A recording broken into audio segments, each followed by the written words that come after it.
Happy Friday, everyone, and welcome to MALN Opinion Plus, a weekly series coming at you every Friday. This is a space for our opinions where we talk about current events and questions the Latino community is curious to know. Today, we are joined by Superintendent of Boston Public Schools, Dr. Brenda Cassellius, who began her position in 2019. Formerly, she was the Commissioner of Education of the state of Minnesota for 8 years. Welcome, Superintendent Cassellius, and thank you for joining us today. Great to be with you, Balin. It's a great pleasure. So, the Boston Public Schools announced a revised opening timeline to all of its schools just last week. The press release mentions the importance of offering a variety of learning options to families, including the unique benefits of in person learning. Could you talk a bit about that for us?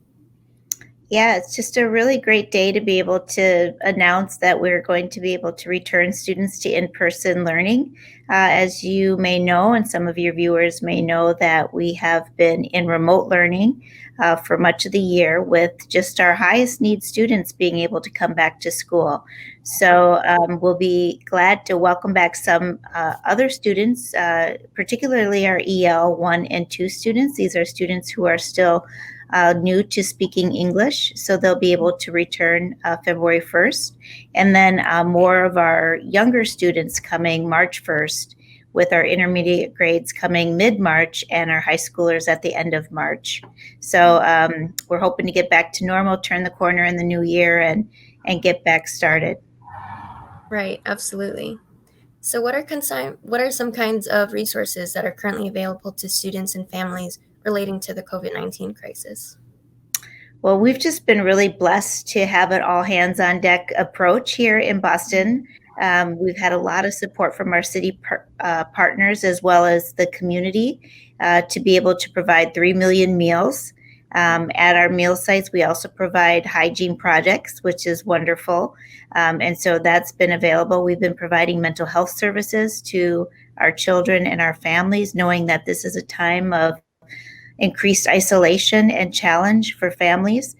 We've been able to provide 1,000 housing vouchers to families to secure their housing with our partnership with the Boston Housing Division. And they have just most recently done some more work around rental relief and working with landlords around eviction moratoriums. And so that's been great. And then, of course, right here within the Boston Public Schools, we have worked with our teachers to create new and learning opportunities in the classroom with technology. So we've delivered 45,000 Chromebooks and secured free Wi-Fi for families that need it. And that's been quite the challenge, but it's been just an incredible opportunity for the whole Boston community come together. That's such a variety of resources. That's amazing. One other thing that I didn't mention, particular to, I would think that would be interesting for our Latinx parents, is that we have new technology called Talking Points that allows us to better communicate with parents. So you can learn more about that from your teachers. Also, all of our EL learners got headphones. Actually, I think all of our students got headphones, but we had started with our EL learners first, so that they could then hear and listen and communicate. And then we started new interpretation services for all of the 10 languages with most of our public meetings these past several months. So really excited about some of the new pieces we've been putting on to create better equity and to reach our parents more effectively as we try to better our communications to our families and our community. Right. And so, where can families learn more or access these services? What is sort of the process for some of these? So we have a newsletter that goes out to families. We also have text messaging that goes out to our families. This is really important for families to make sure that we have your most recent phone number and most recent email address. You can choose the language that you prefer to be communicated in once you are in the student system. So please check with your teacher and also with your school principal to make sure that you have your most up-to-date information available for us, and then we can make sure that we're communicating with you regularly. That's great to know. Thank you. So, what will Boston Public Schools be focused on in this new year, starting with the reopening in the spring and then operations in the fall? Well, I think our biggest focus right now is just the health and safety of our community, Mhm. ensuring that we are doing our COVID testing within our schools with both our students and our staff. And then also all of the protocols that we've put in place with replacing windows and putting in air filters, and ensuring that we have isolation rooms for children if they are not feeling well. And then hand washing and sanitizing and social distancing and masks and that sort of thing. So that's the biggest piece, is ensuring the health and safety of our students when they return to school. The second thing is then preparing for them to come back to school, to make sure they have the tools to learn, that they have the right staffing in place to meet the services that they will need in terms of their education and the programming that they need, and ensuring that they have the materials either here in school or at home. We've done a lot of distribution also of at-home learning kits. We had a partnership with Staples so that parents could go and purchase their own materials at home. So we are continuing to look for ways to ensure that students get what they need to succeed. That's amazing. And so this question is a bit more general, but I'm wondering if you, as superintendent, if you have any specific goals for Boston Public Schools moving forward, either in the near future or longer than that. The biggest goal I have right now is to open up school safely on February 1st and March 1st, but then I'm quickly pivoting to summer school options for students, where we can re-socialize them into the school community of being in person, so that they can have their mental health needs met, so that they can reconnect with their peers and with the adults, and we can reestablish a sense of community in an environment where we can be joyful and taking care of one another and reconnecting. So that's really important for this summer, not to mention to mitigate any learning loss that maybe that they occurred over the past year, and accelerate their learning so that they're prepared this fall when we come back as a full school community. Right.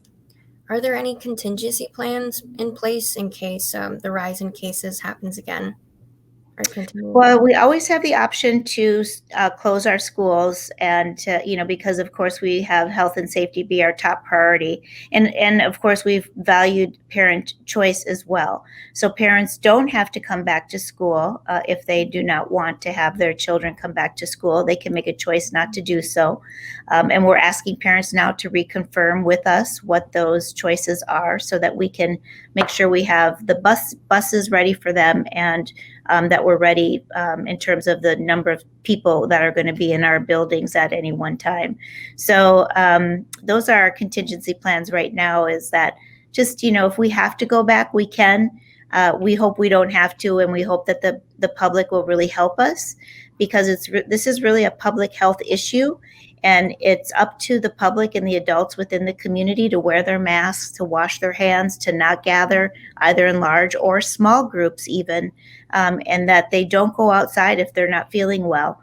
This is critically important to bring down these rates of positivity within our community, so that we can all stay safe and we can open safely for our children. Right. And so back to earlier when you were going over all these different services, I'm wondering what the Boston Public Schools have noticed have been the most biggest concerns among students and families, or the biggest, I guess, issues, whether that's online accessibility or in terms of online and then going back in class, what are the biggest obstacles you've had to face?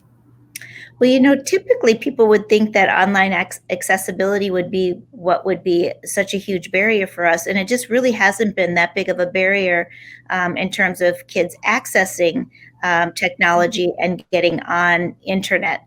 That hasn't been the biggest challenge.